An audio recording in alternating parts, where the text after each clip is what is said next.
CHGO White Sox podcast, presented by DraftKings Sportsbook, America's top-rated sportsbook. Download the app today and use promo code CHGO when you sign up. Welcome in to Studio A of our CHGO offices here in the West Loop of Chicago. I'm Sean Anderson. You can try to follow me on Twitter at Sean_W_Anderson. Alongside me is the full CHGO White Sox crew. Again, you could try to follow Vinnie Duber on Twitter at Vinnie Duber.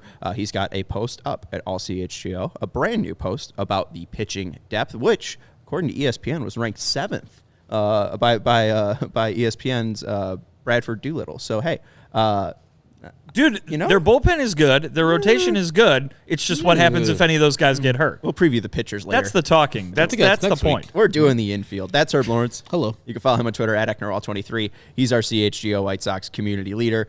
It's all good points. It's a great article. People should go read it. They should. It's just that 5th spot is really sour at the moment. Alex is saying talking about Yoan comment section is going to be a ride today. Before we get into that, and I do have a question that I think is going to be an interesting one to see how you guys answer about Yoan Moncada, but there is a new Chicago White Sox to tell you about. According to North Star Sports Management Twitter account, their client, former first-round pick and former San Francisco Giant Chris Shaw, is now signing a free agent deal with the Chicago White Sox through his MILB career. That's Major League Baseball career. That's not Major League Baseball. That would be minor league baseball. Minor League Baseball. Yeah. Whoops. Shaw amassed a .273 batting average, .337 on-base percentage, and a .510 slash line. He is a left-handed hitter. I know I didn't set you guys up with this. You guys got any Chris Shaw? You guys want to give me your best Chris Shaw reaction? This is different than the guy who used to play for the Blackhawks, right? Yeah, it was Andrew, his brother, I think. Wow. I should probably double-check that. No, that's my reaction. No, I don't know who Chris Shaw is. Chris Shaw's family know who he is. I would hope so. I think sure? they know who Andrew Shaw is as well. Nothing too, I think, notable about Shaw. We'll see, but he will likely be a minor leaguer. 2020, he was designated for assignment by the Giants, then was claimed off waivers by the Orioles, then designated for assignment again, then was outrighted, and then didn't sign and was released by the Orioles in 2021, then hung out with the Long Island Ducks, and then showed back up with the Wild Health Genomes. What? That's a made-up name.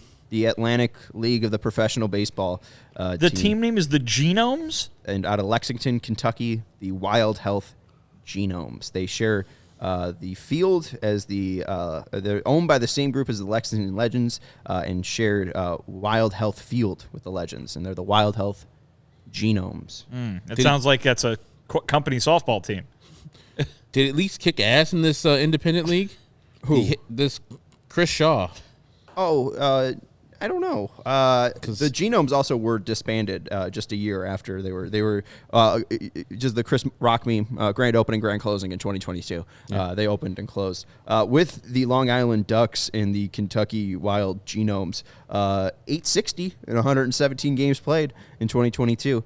17 bombs, 28 doubles, 93 walks to 142 strikeouts. And the 860 is the OPS, right? No, it's his batting average. Yeah, it's batting average. 860 is the OPS. Okay. The Genomes. Go Gnomes. Go Gnomes. They probably have a really cute mascot. It's probably some DNA with like a little gnome hat. It's the DNA guy from Jurassic Park. It's just it's a weird baseball with some that's horrible. It should it's be like the Stitches or Geno. No, it seems like, I don't know if you guys are big-time fans of the Kane County Cougars. I know you are, Vinnie, as a vendor back in the day, right? Worked in both concessions and souvenirs over at Philip B. Elfstrom Stadium. Sometimes minor league teams change their name for a day. I don't know if they did that for the Genomes, but that's a weird name for a team, especially when it's a grand opening, grand closing situation. But I hope the Lexington Legends or Legions, whatever they are, just change their name for a day so they can get some merchandise out of it. I forgot what the Kane County Cougars changed their name to, but they went into some neon green uniforms that they do, I think, still to this day. To this day. So they're, trying to generate some extra money, especially as an independent franchise now that Kane County is. Yeah, and the Wild Health Genomes did not make enough money, and that's why they're closed. Baseball was in their DNA. Making money was not. So let's go Gnomes. Let's go Gnomes. Bring the Gnomes here. Maybe that should be, the Goose Island genomes. Doesn't make any sense. Goose Island. It's like the Utah Jazz. I don't understand why you're bringing genomes into this. Yeah, the Utah Jazz has never made sense. But what would you name the Utah Lakers? I mean, anything else. It's the least jazzy place in America, probably. Ever. Yeah. Maybe the world. Yes. Mitt Romney could tell you about all the jazz while you guys are using the washroom. Sure. Jazz players smoking those marijuana cigarettes. At BYU. Let's get into our Yoan Moncada discussion. And as Connor Pearson says, I think he picked up a KPW. I think he picked up a Moncada jersey. But my question is he the most polarizing player on the White Sox? Is Yoan Moncada the most polarizing player on the White Sox? After last year, I don't know about polarizing. I think pretty much every White Sox fan and observer has pretty much the same opinion about him, that he has underachieved in his 6 years here as a major league player for the White Sox. There are some ups and downs, and it's weirdly enough on odd years where he plays well, even years where he plays poorly. So I think I was, of course, I would say he was a top 7 third baseman, which he was in 2021. He disappointed all throughout 2022. And like everybody's story on the White Sox in that year, he was hurt. He was hurt the worst, I believe, because he started the year on the IL with an oblique strain. And if you know anything about the core and how do you swing a bat, the oblique is very important to you swinging and doing well at the plate. So he missed the beginning of the year, came back about 2 months into a month into the season, played a lot, was terrible, and then he got a hamstring strain. Came back 10 days after that, a month after that, got another hamstring strain. So he was never healthy throughout the year and never got his offensive rhythm together. Now, we did see glimpses of the Yoan that could be. 5 for 5 days versus Detroit. I think he also had another 5 for 5 game versus, I forgot the opponent. It was 5 for 6 against Detroit on June 15th. 5 home runs, 1 homer, 1 double. 5 home runs?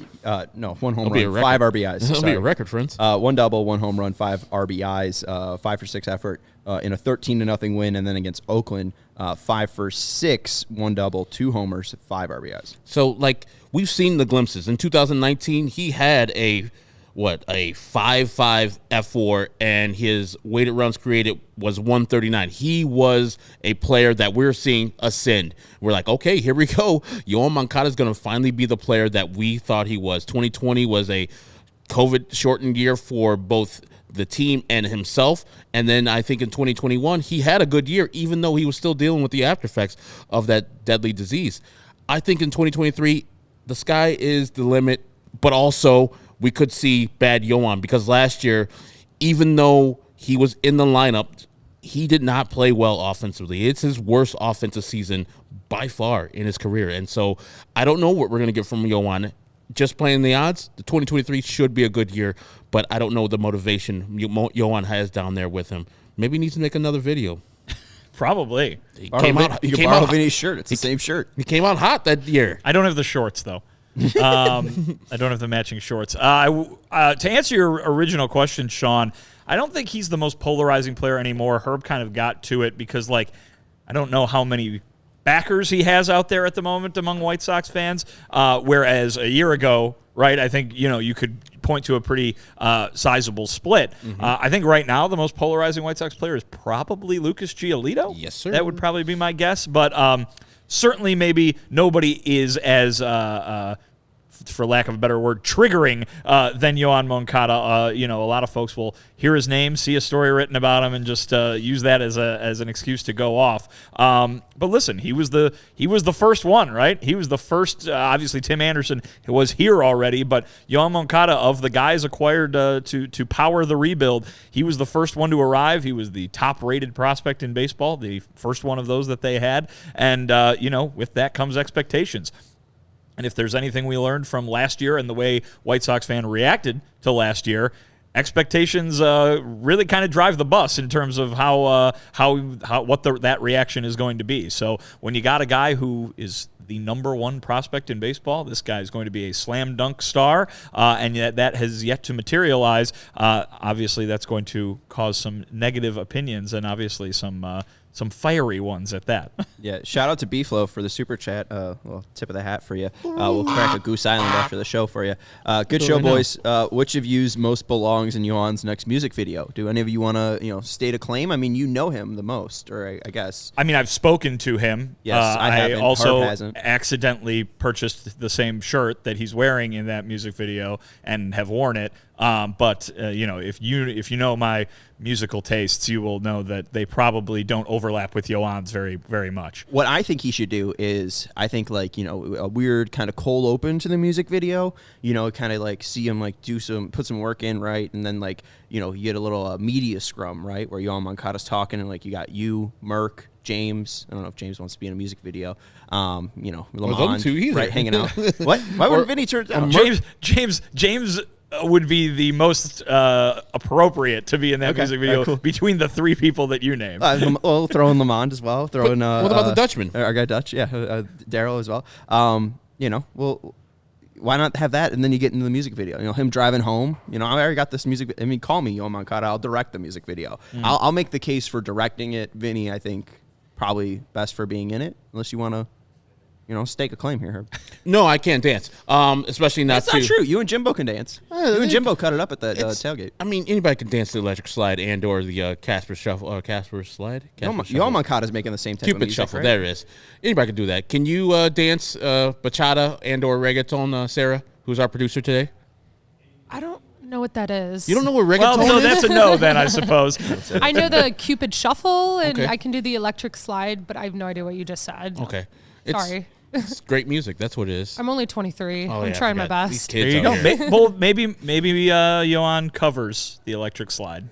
That's his next act. I think that'd be good. So there you go. We'll direct Yoan Moncada's next music video. Vinnie will be in it, have a guest appearance. Maybe we will figure out a way to get Herb in it as well, cutting it up because Yoan Moncada's next music video will be the electric slide. Correct. A cover of the electric slide. I would agree with Alex that Markkanen is going to steal the show in the music video. And I just think that Yoan needs to get back. And we're talking about Tim yesterday and kind of like he's kind of lost his fire. It looked like, the whole team was just down and it wasn't the same 2020 or 2021 team where they're winning. And so, as Vinnie brought up, is it the chicken or the egg? But I always say you fake it till you make it. If you're not going to do it, if you're not going to do it organically, like, hey, we got wins, now we get to celebrate, just try to be like, and I'm glad Steven's gone, try to be like Josh Harrison and say, I hit a double. Hey, guys, let's hype it up. Let's get it going. Yoan's got to be more himself. Play the bachata. Play the music that you want to play, the reggaeton. Get hyped up. Be Yoan Moncada, because at the end of the day, you're going to be comfortable being yourself. And that's what we've learned through Timmy. You try to be fit into a box of this is how baseball's played. You put your bat down. You run to first. You run to second. You tip your cap. All that garbage. And Tim's like, no, I'm going to play the game like I play the game. And I feel like that is some of Yoan Moncada's problem, where he spoke up for himself when he was playing poorly at second base and having a terrible year at the bat. He's like, you know what? I'm not a good second baseman, but I can glove it at third. And you saw the results immediately. When he went over to third, the offense started coming with him. And so I think he is a player that is in his own mind. And I would, if I was advising him, I was like, Yoan, forget all the nonsense. Forget all the people booing you. Forget all the people talking about you on the internet. Be Yoan. Kick it. Enjoy Northwest Indiana if you want to. Enjoy going out and having a good time if you want to. Enjoy making music videos in your off time if you want to. If those people have a problem with it, tell them to look at the back of your baseball card in 2023 when you got 20-plus home runs and you're gloving it at third, and tell them to go and screw off. That's just my advice for Yoan Moncada. For all these players, just be yourself, because at the end of the day, people like us are going to be talking about you if you do well or you do badly. And so you might as well go down being yourself. A year ago, when we were talking about Yoan Moncada and many of these same storylines, it was, at least I brought up the point that was, he should not have a lot of pressure on him. There's so many other good hitters in this lineup. He doesn't have to be the guy. He can be the fifth or sixth best hitter on this team, and that's just fine. He could have a great season, and he doesn't have to worry about the pressure of being the guy. I don't know if that applies this year. Certainly it remains true, but I don't know if the situation is the same because he is the poster child, one of them, him and Yasmani Grandal, of how poorly these players disappointed last year and how many of them failed to come anywhere close to what they were supposed to do. Certainly from a numbers standpoint, Moncada and Grandal were the ones who underachieved the most, you could certainly argue. And so now it's not, while it is still the team has to be great as a whole, the lineup needs to be good from top to bottom, all these guys need to be good, and certainly Yoan Moncada could have a good year and be the 5th or 6th best hitter on the team, but now it's Yoan Moncada needs to be better because those numbers from last year were terrible. And trust me, he knows, but he needs to bounce back. Now, it's no longer the storyline of, oh, well, is he ever going to get to the giant expectations that people have for him? Now it's, you need to not be bad because last year was bad. And like I said, he knows it. He's not going to he's done the work this offseason. I'm sure he wants to turn things around more than anybody else wants him to turn it around. But there might be a little bit more pressure in terms of his individual performance, where last year he could have maybe hidden a little bit. This year it's, well, now we're all watching that guy, and that batting average needs to be, above 220. I'll tell you what, I love Vinnie Duber because that's a great segue into our ad break, and then tell you what, Pedro Grifol. Segue into the ad break. Yeah, well, a little, you got to make it smooth. You got to make it a nice transition because after the ad break, we'll tell you. Maybe he's been taking athletic greens all offseason. No. I mean, maybe. But I was just saying, after the break, we'll let you know what Pedro Grifol thinks about Moncada and what he could mean to this lineup specifically, and what example Pedro Grifol might look to Moncada to set. Got to let you know about Green Ridge Farm, their Chicago local meat and cheese company, local product, offering you a better all-natural option. Makers of all-natural deli meat, sausages, and their famous meat sticks. They're perfect for tailgating, happy hour, and school lunches, and these all-natural meat sticks are hardwood smoked for 8 hours. With 16 grams of protein per stick, they make a perfect post-workout snack. Meat sticks come in chicken, black forest beef, and flavors like jalapeno cheddar and spicy chili. If you haven't tried them yet, you don't know what you're missing out on. They are delicious because they are made from recipes generations in the making, and being all-natural, they deliver a fresh and flavorful alternative at snack time. You could always find them in the refrigerated section at Costco, Sam's Club, or in your local Chicagoland grocery store. And right now, when you order any 3B products at greenridgefarm.com and include a pack of meat sticks in your cart, those meat sticks will be free simply by using code CHGO at checkout. Greenridge Farm, simply natural meat. And again, use code CHGO at checkout at greenridgefarm.com. And when you order any 3B products, you'll get a pack of meat sticks free when you include them in your cart. Thank you, Greenridge Farm, for supporting us. Also got to let you know about FOCO. Chicago, we've already got the best coverage for your favorite teams to get fitted in the best sports gear around. FOCO has you covered from Soldier Field to the front room, north or south side, with hoodies, slippers, signs, bobbleheads, and everything in between. Get decked out like DeMar with apparel from the leaders in sports merch and collectibles. FOCO, that's FOCO. Looking for the perfect gift for the football fan in your life? FOCO's got you covered with hoodies to fight that Lake Michigan breeze. So check out FOCO.com, again, FOCO.com, or click the link in the description below for all non-presale items. Use the promo code CHGO for 10% off. Before we get into what Pedro Grifol, or Petey, or Pete, as his friends call him, said about Yoan Moncada, do want to plug the CHGO Happy Hour, the Die Hard Happy Hour tonight. If you are a Die Hard, 8 p.m., we will have a little Zoom chat with me, Vinnie, Herb, thank you to the Goose Honk, and Jared Willis also said he's going to stop by. And it's an open forum. You'll be able to chat with us about anything. You basically lead the conversation. We'll raise our hands, be nice, polite people, and, have a discussion about whatever you guys want to talk about. There's not a lot of there's going to be no ad breaks. We're just hanging out, just talking about whatever. Having a goose. Yeah, having a goose. Drinking. Smoking, maybe? I don't know. I'm not smoking. I don't smoke. Some people might be in their house. So I don't know how to smoke. Might be dangerous. But it's happy hour. Come enjoy. But if you want to become a diehard, go to allchgo.com and become a diehard today. Also, for diehards, go to allchgo.com, and there should be a diehard page for you to click, and you'll be able to click on that link and join. We're very excited for tonight at 8 p.m. And again, it is sponsored by Goose Island, so we're very excited to be doing that happy hour with Goose Island later on tonight at 8 p.m. Let's get in our guy Eli. He's going to be there. From Israel. We get to see Eli from Israel at 8 a.m. What time? Well, the sun will be out there. What time is it in Israel? At 8 p.m. He should go to the beach. Is it? Is it? If you sound pretty confident, Sarah. 8 hours, it looks like. It's 12:21. He should do happy hour from the beach. Could do happy hour. I used to have family friends that lived there. That's the only reason why I was like, I know it's like something. It's, I don't know. Don't listen to me. The link we'll share it in Discord. Like 4 in the morning. Well, it's 12:21 right now. Yeah, it's 4 in the morning for him when we At go 8? live. Yeah, Bless you, Eli. I did the math. But also, I mean, Eli's been up with us for post games at that time. So but check Discord. We'll share the link there probably on about the an site hour before, too. and it's on the site as well. allchgo.com, and there should be a link specifically that says Die Hard, and you should be able to access that page. Being a Die Hard, that's how you access the Die Hard exclusive posts, and then you could click on the happy hour link specifically, and you should be able to just click to enter. Be entered in. Voila. It's raining. Hopefully it stops raining at 4 a.m. All right, let's get into some Pedro Grifol stuff.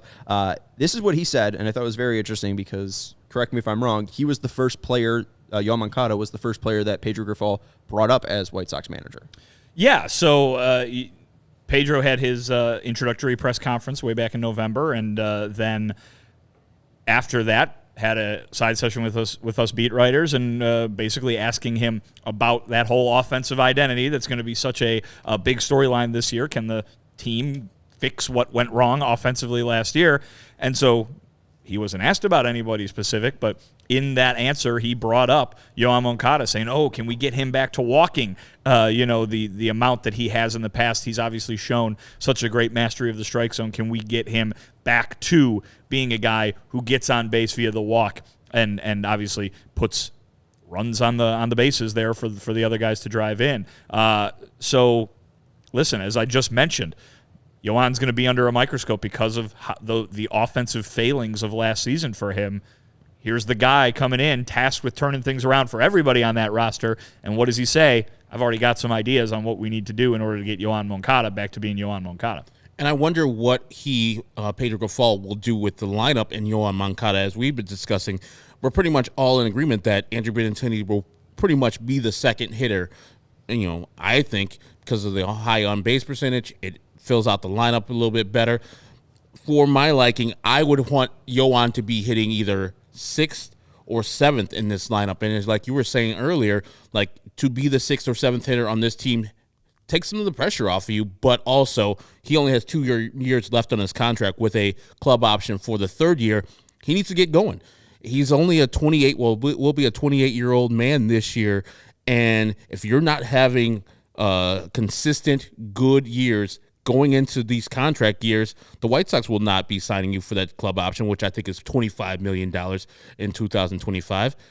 And as a free agent, you won't be demanding and commanding big-time money. So just for selfish reasons alone, Yoan Moncada won't have the pressure of being the number 2 hitter, and he won't have the pressure of, okay, I need to do this, that, and the other to get this money. I think it's all in his mind to get right this year. And it's a year where he's finally getting paid kind of where he should be getting paid as a top 7 third baseman like he was in 2021. But also, as Vinnie said, his offense was horrid last year. And so people are going to judge him both by his failings and by the money he's making this year. So there is no excuse for Yoan Moncada not to come out and be on fire. And as my guy Dan from 219 says, and we discussed here before, the Cuban team playing in the World Baseball Classic in March, getting these juices up, especially playing for your home country, which you haven't been able to do in your major league career, is going to be a huge thing, I think, for him and a lot of players across the board. And hopefully, like every player, he doesn't get hurt. And this is just a propel to a great season in 2023. And look at him setting me up for the Pedro Grifol quote on Yoan Moncada. Yoan is a dynamic player, and there's nothing on the field that he can't do. I think the World Baseball Classic is going to help him. He's going to have to play meaningful baseball games in the middle of March, which is going to get him ready to play in April. We've got to make sure he's ready to play in March and send him out. Let's do his thing in the World Baseball Classic and have him ready to play in Houston once we're open. And that seems to be the tone for the White Sox on all World Baseball Classic players. Cuba's first game will be on March 9th. They're taking on Panama, and it will be exciting to see him. I'm about to say, you can't say it like that. You got to say it how Vinnie said it. Actually, every time. So the schedule's pretty tight. So they're going to be playing 6 a.m. Eastern time or 5 a.m. Central Time against Italia. We're at in Japan. That's a great question. In Miami, Italia, otherwise known as Italy. Yeah. I'm just saying, like, they're not going to be waking up in America at 6 a.m. and playing a baseball game. They got to be somewhere else. Yeah, I'm trying to figure it out. Yeah, but I'm sure there's like 3 sites. There's Arizona, there's Miami, there's Taiwan, Japan, United States, and Phoenix and then Miami. So Taiwan, Tokyo, and then but yeah, the team A, Pool A, is going to be in Taiwan, and that's Chinese Taipei, Netherlands, Cuba, Italy, and Panama. Cuba on March 9th. Said it wrong again. Panama. Oh, boy. Cuba on March 9th at 5 a.m. Central Time will take on Italy, and then at 11:30 p.m. Eastern Time, 10:30 Central Time, they'll take on Panama. There we go. 23-year-old or 21-year-old. Are you 21-year-old or 23-year-old Sarah Fichter? I'm 23. 23-year-old. Do you understand our references that are going on right now when we're using Panama? No. These kids. All right, we're going to give you the complete Van I'm Halen trying my discography. best. You got to go home and do your homework. Don't. Well, no, you can cut it off after the first 5 albums. Or Even so. the Gary Sharon No, we're years. not doing that. You Okay. don't have to listen to Van Hagar. Don't do it. If you guys give me homework, I'll definitely do it. you know- I haven't done homework in so long. Does Van Halen ring any bells? Say it again? Van Halen? Oh, wow. This is upsetting. Okay, that's good. No, that's a great reaction. We're Don't listen to Van old. Halen. God, we're old. Yeah, you guys are old. Golly. Van Halen's great. Just I 2 will. years I older. will accept no Van Halen slander on this show. I'm not saying they're bad. Do it on your own time, I'm not saying Sean. they're bad. This is my time. They sang a song called Panama. can't That's even- why we keep on bringing it up and singing it that way. And the hook was Panama. Dun, dun, dun, dun. Panama. I just make sure the camera looks good on you guys when you're singing. I'm doing a great job. So what do we think, though, about the World Baseball Classic? We've talked a little bit about it. Do we think that it can actually energize these players? I mean, Yoan has had so many games played over the past couple of years, only surpassed by Jose Abreu since 2019 in games played. The only 2 players to play over 400. Jose Abreu is at 500 since 2019, but Yoan Moncada has consistently posted over 130-plus games outside of the COVID year where he still played 54. So, the consistency of showing up every day has been there for Yoan Moncada. The consistency of play hasn't been Well, there. and that's quality. a big point that gets missed in the Moncada discussion because I don't think Yoan Moncada has been healthy since 2019. I think he obviously had terrible effects from the COVID infection in 2020. And guess what? He played through the whole season. He was banged up throughout the 2021 season with a variety of just regular baseball injuries. He told us down in Houston, when they played that horrible 4-game series there in the middle of that season, how, listen, everybody's hurt. Eloy's hurt. Luis is hurt. Madrigal is hurt. Someone's got to play. The team needed Yoan Moncada to play, and he did, even though he wasn't at 100%. He obviously learned that from Jose Abreu, who was constantly getting, physically bombarded throughout that entire season and played the whole time. And then last year, he was obviously hurt. He started the season on the injured list and was there for a month. And then, as you mentioned, some other things bothering throughout the course of the year. So again, that's not an excuse. Everybody on this team, it would seem, over the last 2 or 3 years has had a major injury storyline to go along with everything that they've done. But Yoan Moncada has not been healthy. You want to know why we haven't seen 2019 Yoan Moncada again? Maybe it's because his body hasn't allowed him to do it. Now, obviously, last year the numbers were a different level of bad, and so there's that to go along with anything you would talk about from a physical standpoint. But remember that he posts is an admirable quality in a player. Now, obviously, the production is what everybody's going to be looking for, but you can point to Yoan Moncada and say, man, why isn't he hitting? Why isn't he hitting? Well, at the same time, he might not be feeling good enough to hit, and he's still going out there to try to give everything he can for the Sox. With the World Baseball Classic, I parallel it to what the European Championships did for NBA players. You saw people like Jokic, Doncic. Giannis. I said other various itches. Yeah. Goran Stojakovic. Dragic go out there. And former Bull great Lauri Markkanen go out there and have performances. Look what it's turned into. Now, I know Jokic is a MVP already, but his game is awesome right now, early season. Triple-double before half last night. Awesome. We see what Doncic is doing this year, battling Jokic for the MVP crown. Lauri Markkanen is the first-time All-Star this year because of the good, fast start that he had. And, of course, we can't forget about Giannis Antetokounmpo, whatever his name is. We can't forget about him because he's having another outstanding season. And I think this can do this for World Baseball Classic people where you're just in front of everybody. You're just ahead of everybody at the time. And so this is good for Yoan. It's good for Luis Robert to get the head start that they need. As we said last year, early in the year, and I'm thinking also mentally, you're hurt right before the season. You waited all off season, the lockout, you get back, and now right before you're about to break camp, you're hurt. You miss in Detroit. And I'm sure mentally he's like, son of a bitch, I worked so hard to get to this point, and now I got this oblique strain and I can't play. And the team's going, badly or just mediocre while he's not playing. And then he gets back and he's probably putting pressure on himself. Hey, I need to get my numbers. And then once you don't get your numbers, you start playing poorly. Remember, he was under 200 for a long time last year before he got over it. That is accumulated effect of I need to get hits, and then he putting more pressure on himself. I need to get hits. I'm under 200. I need to get hits. I'm under 200. And then you just don't get out of that hamster wheel.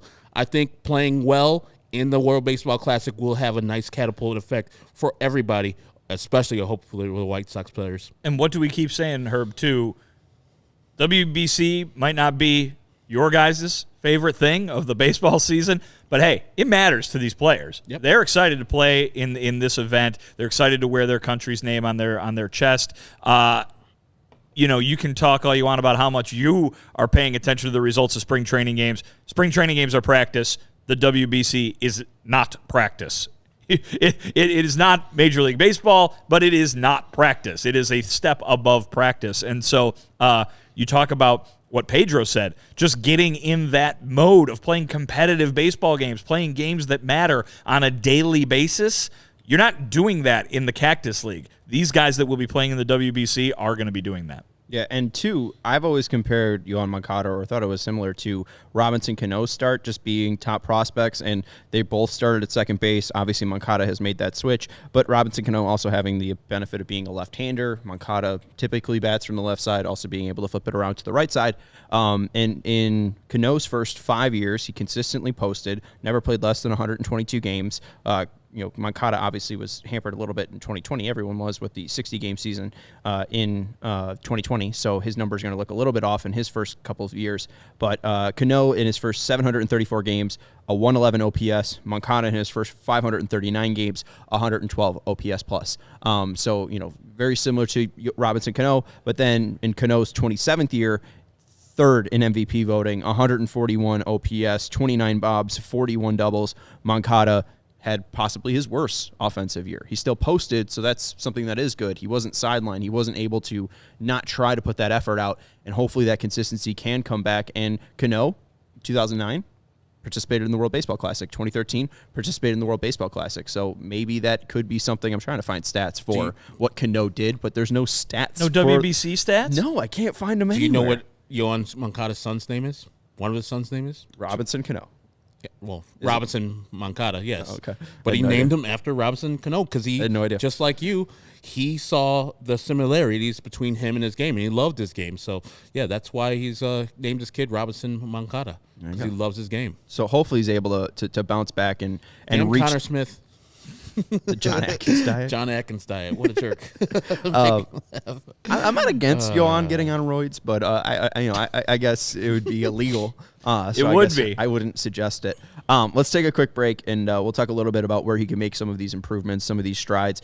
We got to let you know about Game Time, though. Where are you going to watch Yoan Moncada live? You're going to purchase tickets through the Game Time app and then go to the field, whether you're going to the G-Rate or one of the other 20 Taiwan or one of the other 29 ballparks, as the White Sox will be playing all 29 teams in 2023. Game Time is the hottest new ticket site that makes it easier than ever to score the best deals on tickets to sports, concerts, and shows. If you ever dreamed of sitting in a seat you never thought you could, the 50-yard line, courtside, behind home plate, floor seats at a concert, it is possible with the Game Time app. The biggest last-minute price drops can be found on seats you never thought you could buy. You won't find a better deal this season on Bulls or Blackhawks tickets. The Bulls with a surprising win last night. It was in Memphis, so you weren't able to see it in Chicago here. And the Blackhawks, were supposed to win. They were favored to win, and they lost. But they lost in Chicago, which most Blackhawks fans are supporting. So if you want to go be at the tank, you did miss out on getting CHGO Blackhawks takeover tickets, but you can find cheap tickets or great deals on tickets to the Blackhawks Coyotes game on Friday through the Game Time app. The Bulls are out of town for a bit here, but when they are back in town, make sure you are taking advantage of Game Time. It's created by the fans for the fans, and it guarantees the lowest prices. If you love CHGO, then you'll love Game Time. The best way to support us is by buying your tickets to the link in the description. Join over 15 million people who have downloaded the Game Time app to score the best seats to all your favorite events. With Yoan posting, obviously he'll have a decent chance to post a 4-war season like he did in 2021, and with his defense, he's not going to be brought down by that. Correct. How valuable of a player is he if he stays at, we'll talk about the strides that he can make, but how valuable of a player is he right now? If he doesn't make any strides, he's, 75 weighted runs created plus. Is there value in, what glove he does bring, or if he's going to be a glove-only player, is there more that he could even provide on that side? No. I mean, I think his glove is pretty good, and there's occasional times where I think he can stop lollygagging the plays over there, trusting on his arm, trusting in his talent way too much instead of just firing the ball over to first instead of those short hops. Especially this year with Andrew Vaughn, a new first baseman taking over, he doesn't know your necessary hops and how you like to throw the ball over there. So you need to be giving balls right to the chest to Andrew Vaughn initially.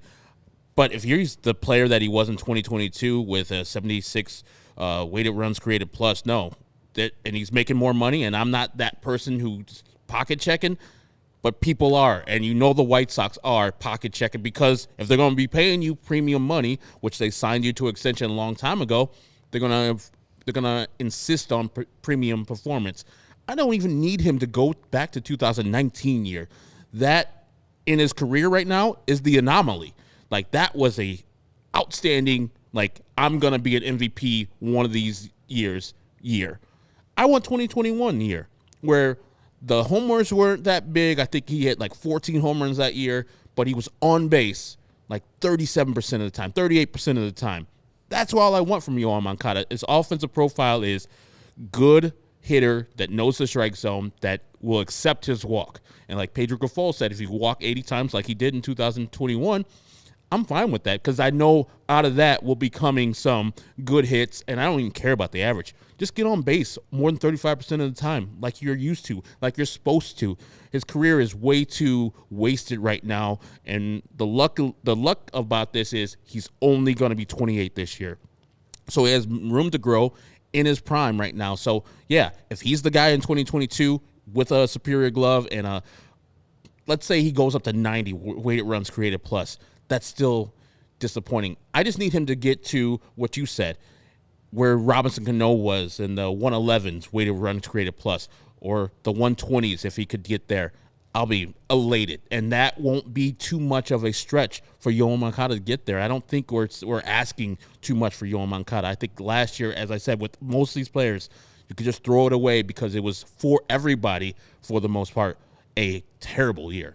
I think there's a case to be made that he's the best defensive player on the team. I know that Andrew Benintendi and Luis Robert have gold gloves on their mantles at home, but I think third base is a pretty hard position to win a gold glove at, considering some of the absolutely amazing defenders that play that position. I think there's a case to be made, though, that Moncada is the best defensive player on the team. So when you're talking about that side of the ball, I mean, hey, that's great. He does great work over there. But in Major League Baseball, basically, unless you're Yolmer Sanchez on a rebuilding team, I don't think you can be just a defense guy and expect to warrant certainly the kind of financial investment that the White Sox have made in Yoan Moncada, but even the kind of placement that he has among these core players on this White Sox roster. So, Herb, you talked about it.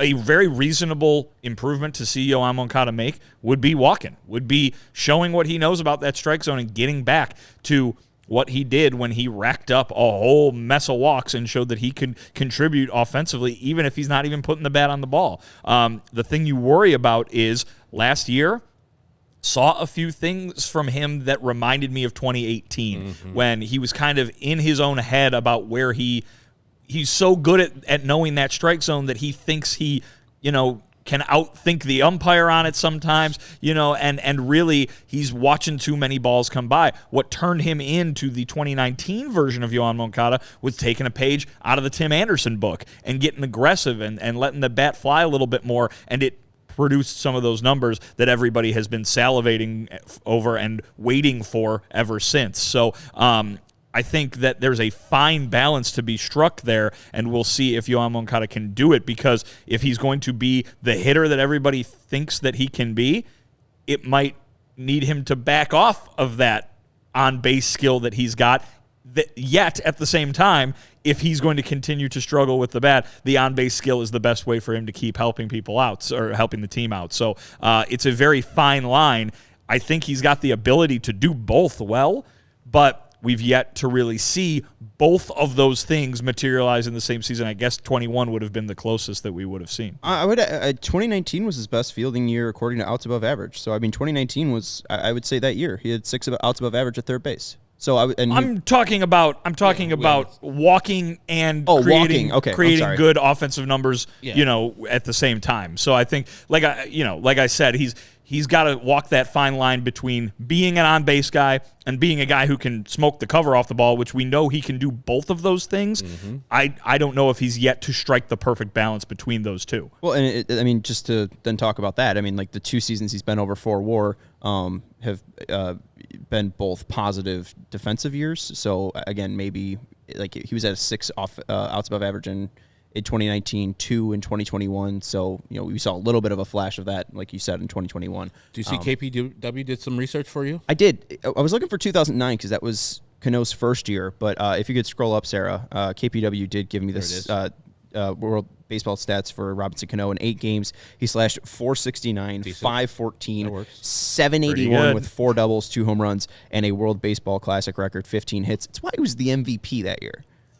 .469 batting average. Ridiculous. Mercy. I would take, I don't know if Jordan was asking, would you take that line from him, as in, would you take the .469 line? I would take a .718 slugging percentage from Yoan Moncada. Yes, that would absolutely. Do. Yeah, I don't care what if he has $718, I don't care what his on base is. It's got to be high if it's Yoan Moncada.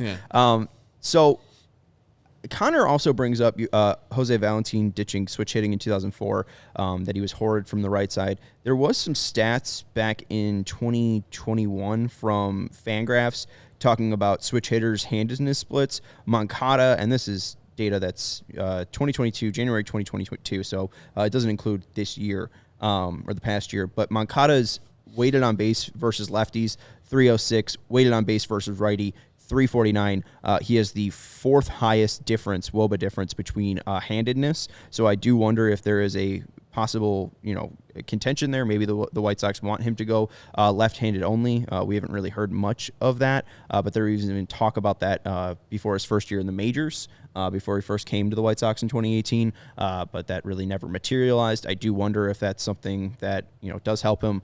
Greg brings up Cedric Mullins recently stopped, and that was the person that the research was basically done around. Cedric Mullins went to left-handed only, had a great 2021, and the author of that Fangraphs article was like, who else could be like Cedric Mullins? Moncada is one of those options. But what I really think where the issue is, and Ben Clemens of Fangraphs diagnosed it back in January of 2021, that Moncada doesn't swing enough. And I still don't think he's swinging enough. And you talked about 2019, his ability to just discern that strike zone and just know what's a strike and what's not a strike. And he crushed the ball. Just anything that was in the strike zone, he crushed, and he had a really great handle of that strike zone. In the actual heart of the zone, +6 runs, and then in the strike zone outside of the heart in the shadow, -5 runs. And that's the only time he's ever had a plus number in the actual heart of the zone. And if you're seeing the heart of the zone well, you're going to be able to see the entire strike zone well. So, it's been a while since he's been able to have that great view. And what it shows from at least the zones where he's swinging, he's had a tough time figuring out the top of the strike zone and figuring out where the strikes are going to end up being. Seems to be a little too over-aggressive on fastball, specifically above the zone. And that's shown up in 2020, 2021, and 2022. So I do think that a big part of Moncada is that heart of the zone, and what Chris Johnson's brought up, focusing in on that fastball. Moncada has not had an average or a positive run value against the fastball since 2019. That, I think, has to be a huge thing for him. And against the fastball and on pitches in the heart of the zone, his average exit velocity has gone down from 94 miles per hour, which is basically a hard hit, to around 92. And it's been at 92 since 2020, 2021, and 2022. So I'm not sure if he's just having indecisiveness about his body and maybe the injuries are just backfiring on him. You talk about the, the oblique injury. Maybe that caused a little bit of tentativeness. Maybe the COVID thought he lost a little bit of bat velocity.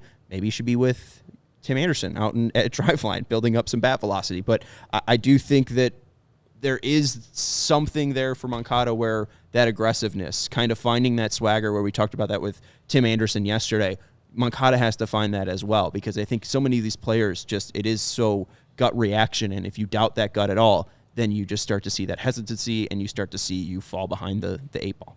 And I'm glad, well, not glad, I'm kind of sad that Jose Abreu is gone, but I'm glad for the three players who are directly below him, and Yoan Moncada, Robert, and Eloy Jimenez. It's kind of sink or swim time. Your guy's not there, the guy that you've seen every day since you've been a Major League Baseball player who's led you. Now he's gone. You'll see him on the first day of Major League Baseball this year, but he'll be on the other side. It's a sink or swim type of year for those guys. Like, we don't have our leader.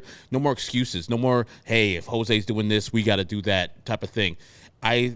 Getting out of that shadow will be probably good for all those guys, and it's a type of year where you got to focus in on, okay, I need to do this. I don't have my leader anymore. I love him. He's my guy, but it's time for me to either lead or to get out the way and let Luis Robert lead, or let Eloy Jimenez lead, or find my own way, because this is a crucial year for him. And I know that, he's got a couple more years, and people keep on talking about he's signed for 3 more years. The White Sox are not going to sign him to that club year if he's this. If Yoan Moncada is this, he'll be a 30-year-old unemployed player by the White Sox.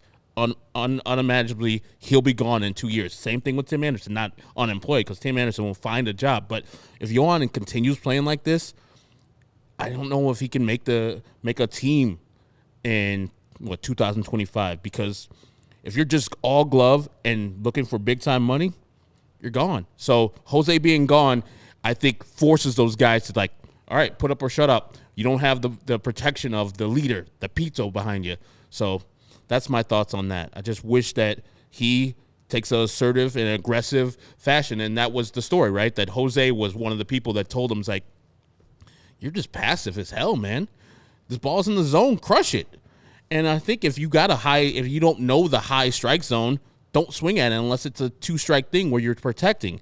Like, if you don't know where the zone's at and you think it's a ball, you're not going to do anything with that pitch anyway if you're struggling with fastballs elevated. So all you're going to do is pop that ball into the infield. So I think that Yoan should adapt the thing where I find my pitch, I'm slugging it, and if it's over where I think is a strike, I'm not even going to swing at it unless it's 2 strikes. I'm just protecting. And there's so many times where there's a 2-strike count on him, and he's not protecting, and he just lets balls go past him and called 3rd strikes all the time. Like Vinnie was saying, reminding of 2018. Well, and it's funny that you bring up the kind of popping up balls. Again, and this is for heart of the plate pitches. Again, average exit velocity for pitches in heart of the plate, 94.7 in 2019, 2020, 92.4, 92.5 in 2021, and 90.2 in 2022. Not good, but the launch angles, also more important. 155. 2019, 14.2, which is basically a line drive.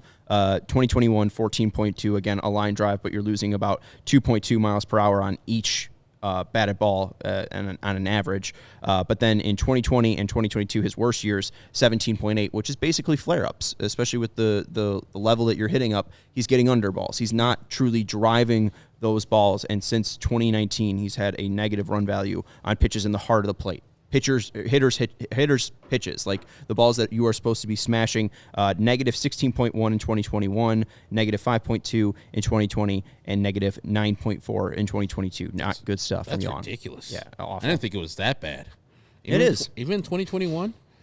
Oh, wow. And I guess the value that he brought was, judging which pitches were going to be balls and walking 80 times. He had a really good designation of what was a strike and what wasn't a strike in 2021, and he kind of lost that completely in 2022. And I don't know if it was just over aggressiveness of pressing. The whole team was pressing, so I don't know if Yoan felt a little bit more of that pressing nature, but it was just not good results for Yoan Moncada in 2022. And getting back to switch hitting and maybe ditching one, I don't think teams value switch hitting necessarily unless you are equally as good or kind of close to where you are as a right and left-handed hitter. But they value lineup flexibility. They do. And I think that, to pluck out, one of your righties versus a lefty or a lefty versus a righty, I mean, to remove one of those from your lineup makes you less flexible. And so,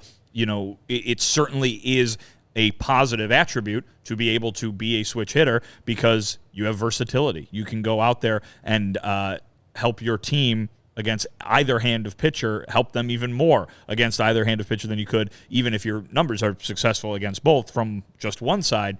To be able to show that different look gives you an advantage, gives your team an advantage. Yeah, and two, at least with Moncada, the thing would be dropping right-handed hitting, so at least the White Sox wouldn't lose a lefty. I mean, that's the key thing right there. Yeah. But talking about the other switch hitter, like Grandal's kind of in the same boat here, trying to prove himself, and you talked about him and Moncada kind of setting that example of being patient, walking, getting that on-base percentage up. How important of a hitter is he? I know we've talked about that a little bit. You talked about where he might be hitting fifth or sixth, but if he is setting an example, and him and Yasmani Grandal are trying to set examples, and we saw the walk rate that the White Sox posted in 2021, can you make an argument that he's like a top 5 most important hitter for the White Sox? We talked about that with Tim Anderson. You felt that he was the most important hitter for the White Sox in 2023. I would put Luis Robert probably right behind Tim Anderson, but where does Yoan Moncada sit? Also, Eloy Jimenez was pretty good. So, I mean, where does Yoan sit here? I would say Yoan is probably either 5th or 6th most important player for the White Sox. Tim, of course, is up there.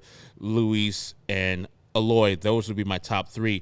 Probably my 4th is Yasmani Grandal, because we've seen peak Yasmani Grandal. The best catcher in the American League in 2021. Like, I don't care how many home runs Salvi Perez hit. Yasmani Grandal was hit a lot, murdering the ball. 23 home runs in a short period of time. I think in like fewer than 90 games. That guy, if that guy shows up, man, he could carry the White Sox for long stretches of time, like he did in 2021. Yoan Moncada, even at his best in 2019, I don't think can carry a team. He was great. I don't think he can carry a team. 23 home runs in a short period of time was outstanding. When he wasn't hitting home runs, he was walking or hitting doubles. So I think it's probably Yasmani at 4, and then you can argue if you want with Benintendi or Yoan Moncada there. Or even you, I think you would put Andrew Vaughn as a top 5 hitter in the White Sox thing. But I don't think if Andrew Vaughn falls on his face, or if Andrew Vaughn has a year like 2022 this year, I don't think anybody's going to be like, this Andrew Vaughn, he could have been this, that, the other. Maybe they'll be comparing him to Jose Abreu, but no one's going to be like, Andrew Vaughn, we need you to be a top 5 hitter on this team. I think Moncada is a bonus. I don't think he's top 5. Vaughn has to be top 5 for me just because he's replacing Jose Abreu and he has that pedigree, and you've seen the pressure. What? Oh, that's pressure. What? Replacing Jose Abreu? Replacing legend. But he's already Andrew Vaughn, who is already on the team. No, right. I'm replacing Jose Abreu as like he was the first baseman last year. Now you are the first baseman. Sure, but that doesn't mean anything once they go put the batting helmets on. It doesn't mean anything. Yeah. but still, to that point, he has the pedigree, led the team last year in home runs, and I think that, again, when we talk about hitters and that skill, Vaughn has to be up there with Eloy Jimenez as being one of the most skilled hitters on the White Sox. You could probably even throw Benintendi in there as well, just with his ability to make contact so consistently. But I would say that it goes Anderson, Robert, Eloy, Vaughn, and then probably Benintendi. If Benintendi, has a year where he's hitting 10 home runs, I think that could be massively important to the White Sox if he's able to add 5 home runs to his total. Grandal and Yoan are like out of the top 5. Yeah, I think it's just they're probably bonus people at this point. I think you got to think about the question. The most important hitters on the White Sox, I think both Moncada and Grandal have to be very high on that list, because if they can turn around what they did last year, that bumps the White Sox up a lot. I think Andrew Vaughn and Eloy Jimenez and Luis Robert, those 3 will be tasked with carrying the offense. And so they are obviously important. Tim Anderson is Tim Anderson. He's at the top of that list. But I would say Moncada and Grandal, probably more so Grandal because I think he's got the resume that can show you that he can do that, and it's like, all right, go back to being Yasmani Grandal. Yeah. Yoan Moncada doesn't quite have that, but has the potential. So if those two guys can go from struggling to hit over 200 to being the type of players that they're expected to be, the White Sox lineup looks dramatically different than it did last year. Eloy Jimenez was awesome in the second half last year. He has to continue to be in order to be the main big bopper in the middle of the lineup. And I think Vaughn goes hand in hand with him because I think he's got the potential to do that as well. Luis Robert, we all know about the MVP caliber talent that he has. We'll see if that translates into MVP caliber production. But yeah, and it's funny, Benintendi's the big guy, the big change that everybody was saying. I'd put him below all those guys because, again, I would expect a level of consistency from him, and I think he adds things in other areas that the White Sox need. He improves the defense. He improves the base running. That's not necessarily hitting the ball.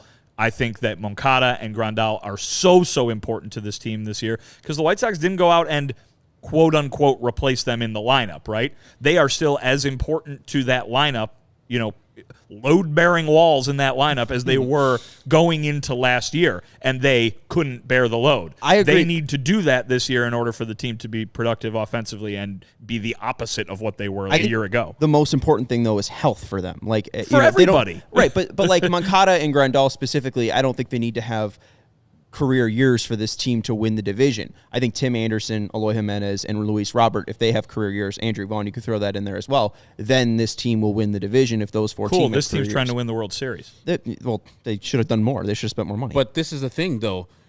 If Grandal gets hurt, you fall off the table. Sebi Zavala, you fall off the table. If Yoan Moncada gets hurt or doesn't play well, you fall off the table. You're not going to get even that production at that position. You can say what you want, but Eloy Jimenez, if he gets hurt, you have Gavin Sheets. Yes, he's not Eloy Jimenez, but you're not falling off the table in replacement level. You're getting above average replacement level. Same thing with Andrew Vaughn. And that's why I put those two specifically. As Vinnie said, the team was bad last year. I wouldn't put it directly on those two, but you could look at both of those like those two sucked. They're the biggest offenders. Yeah, those two were terrible. Unless these other guys, they just got hurt or they had other things going on with them.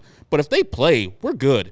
Those two are question marks still. Like, I don't know if Yasmani Grandal is good anymore. That's what I'm questioning. No, Same thing with Yoan Moncada. I don't know if he's good anymore. That's why I'm not putting the eggs in the basket. Yeah. Because I think But Moncada, that, to me, defines importance. Yeah. Because they didn't go out and say, like, oh, well, if he struggles, then we got so-and-so to replace him. They don't. Those guys are arguably the fifth and sixth hitters in this lineup. Yep. And, like, you don't know what they're going to do. Like, that's important. Well, then that's on the Sox not spending. Again, they spent on Yoan Moncada and Yasmani Grandal, and they cannot get out from those contracts. Yeah, right. That's less of a not spending issue and more of a they were already locked into those guys. Right, but they didn't spend on a backup plan. Like Herb said. But what's the backup plan? You're going to spend on somebody to be a backup? You're going to spend... I don't know. Roberto Perez is a major league level catcher. You could have signed him to like under $3 million. And you think he's going to hit the way Yasmani Grandal could hit? I don't think Yasmani Grandal can hit like 2021 Yasmani Grandal anymore.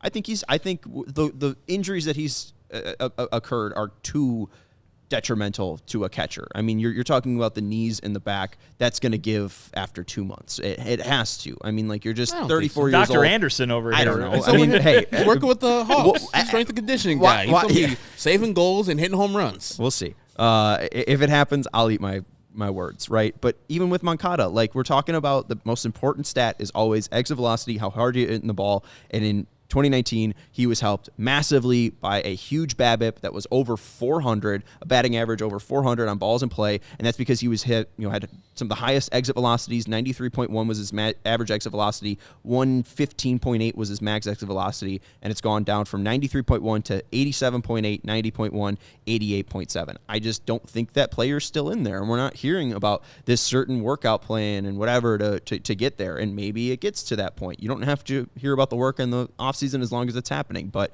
I don't know. It just doesn't seem like it doesn't seem, it could be motivating for Yasmani Grandal to be in a walk year. He also might not be able to walk. that's the point I'm making. I mean, he gets one. The injuries concern me. He wants one more payday, so I'm sure he's doing all he can do. That's why he's working with the Blackhawks strength and conditioning coach. That's why he's doing extra work, so he can get broke off one last time. Somebody else has got to pay him. If Yasmani Grandal has a Yasmani Grandal 2021 year, I think the White Sox re-sign him. They don't have anybody behind him, and because seems like he likes it here. Oh man, yeah. I think, and I know people are poo-pooing Yasmani Grandal for 2022. That contract still is an underpayment for what he did in 2020 and 2021 alone for me. Now, if he can come back and be the guy, not even the 2021 guy, like 3/4 of that guy, he's going to be banking money next year. And the White Sox are going to be going far if Yasmani Grandal is back to hitting balls far and getting on base. That's why we love him. And getting on base. That'd be helpful. Yasmani Grandal. That's why we love him. Hopefully the White Sox can get some Moneyball performances out of Yoan Moncada and Yasmani Grandal in 2023. We'll be talking more with you tomorrow. Showtime will be different. It's not 4 o'clock tomorrow. It'll be 4:30, a little remote version of the CHGO White Sox podcast. We'll be continuing our player previews. That's Vinnie Duber. You can follow him on Twitter at Vinnie Duber. He's our CHGO White Sox beat writer. That's Herb Lawrence. You can follow him on Twitter at Ectorwall23. He's our CHGO White Sox community leader. And I'm Sean Anderson. You can follow me on Twitter at Sean_W_Anderson. Thank you to Sarah Fichta for producing the show. And thank you to everyone for hanging out with us in the chat. We got about 39 people watching and only 22 likes. So if you guys can give a like on the way out, we really would appreciate it. Thank you. And we will talk to you tomorrow at 4:30. Go Sox.